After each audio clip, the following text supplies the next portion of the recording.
The courtroom had completely unraveled. Voices overlapped in sharp bursts. Chairs scraped loudly against the polished floor. The judge's gavel struck again and again, but it no longer commanded control, it only added to the noise.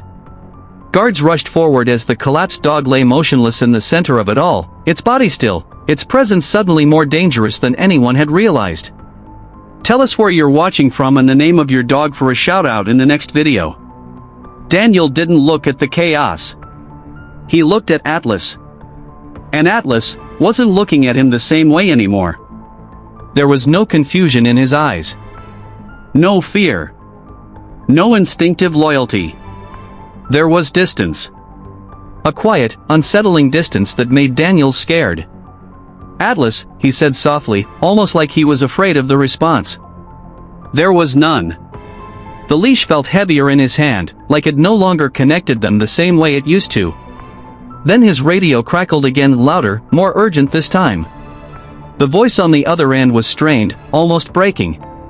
K9 units were going down across multiple districts. Same symptoms. Sudden collapse. No warning. The transmission cut off mid-sentence. Daniel's heart began to pound harder. This wasn't an isolated incident. This was something bigger. Something coordinated. He turned back toward the collapsed dog on the floor. Paramedics had surrounded it now, but their movements weren't frantic, they were careful. Controlled. Like they already knew what they were dealing with and were trying not to trigger something worse. That realization unsettled him even more. Slowly, Daniel turned toward the man in chains. Talk, he said, his voice low but firm. Now. The man didn't resist. He didn't hesitate. He simply watched, his expression calm, almost patient, as if everything unfolding around them was part of a sequence he had already seen play out. I tried to warn you, he said quietly.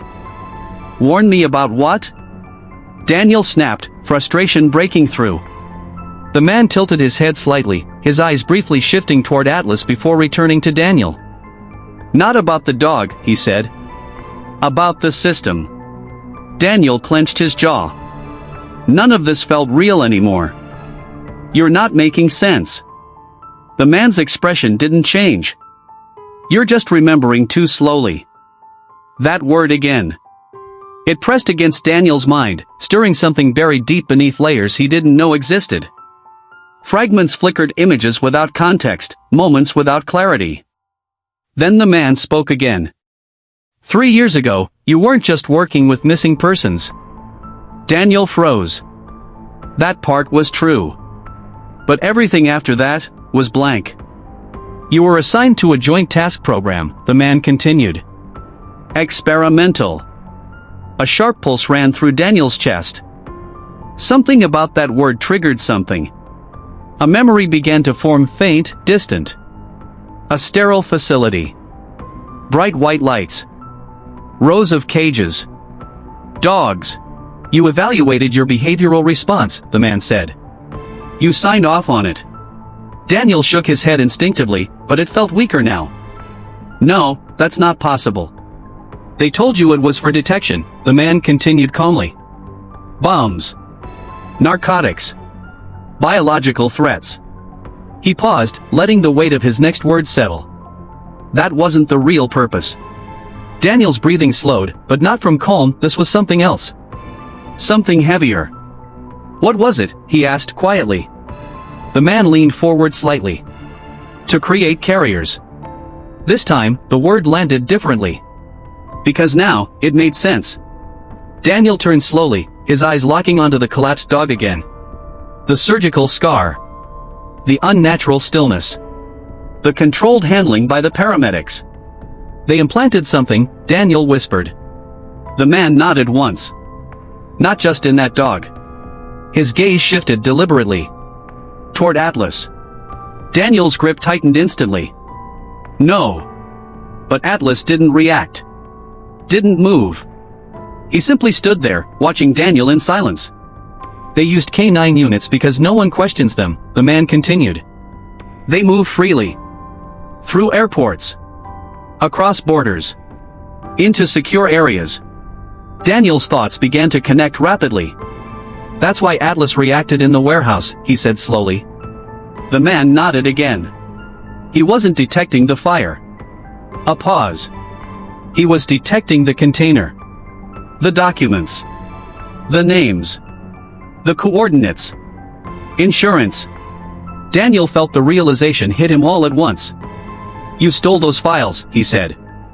I didn't steal them, the man replied calmly. I exposed them. By burning the warehouse? By making sure someone like you would find it. Daniel stepped closer, anger and confusion colliding inside him. Why me? The man met his gaze without hesitation. Because you were already part of it.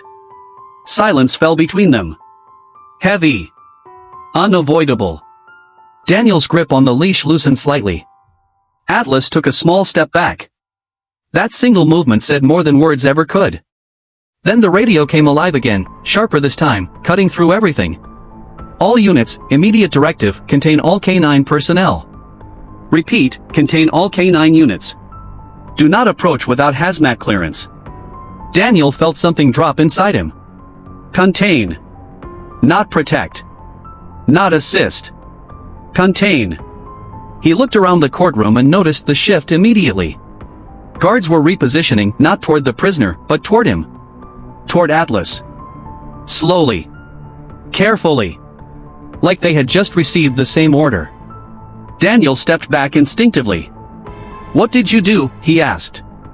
The man didn't answer directly. Instead, he said something that changed everything. They're not trying to stop it. A pause. They're trying to control who knows. Daniel's mind locked into place. This wasn't an accident. It was exposure. The collapsing dogs weren't failures. They were signals. And now anyone connected to it was a liability. Daniel looked down at Atlas, his partner, his dog, the one constant he had trusted more than anything. Or maybe, something else entirely. Atlas looked back at him. And for a brief moment, Daniel saw it. Recognition. Not confusion. Not fear. Awareness. Then suddenly, Atlas staggered slightly. It was subtle, but unmistakable. Daniel dropped to one knee instantly. Hey, stay with me. Atlas steadied himself, but his breathing had changed. Slower. Heavier. The same pattern. The same signs. Daniel's chest tightened. No, no. Footsteps approached behind him fast, coordinated. He didn't need to turn. They're here for the dog, the man said quietly. In that moment, Daniel made a decision. Not carefully. Not logically. Instinctively. He unclipped the leash. The sound was small. But final. Atlas didn't run immediately. He just stood there. Looking at Daniel. Waiting. Go, Daniel whispered. For the first time. Atlas hesitated.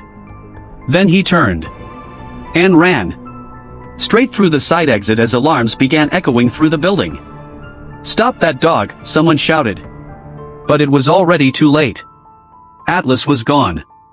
Daniel stood up slowly, raising his hands as guards surrounded him, weapons drawn, tension snapping tight in the air. Officer Daniel, one of them said cautiously, step away from the situation. Daniel didn't resist. Didn't argue. He just looked back at the man one last time. Where will he go? He asked. The man gave a faint, knowing smile. Somewhere he remembers. He paused, then added quietly. Or somewhere they'll never find him. Daniel swallowed hard. Because for the first time, he didn't know which outcome was worse. As they cuffed him and led him away, not like an officer, but like a threat, his radio crackled one final time. Multiple civilian reports, dogs, reacting, not just K9 units. Static swallowed the rest. Daniel closed his eyes briefly. Because this wasn't over. Not even close. Somewhere out there, Atlas was running. Not just from them. But towards something. Something buried. Something hidden. Something he was never supposed to remember. And now, he wasn't the only one who knew.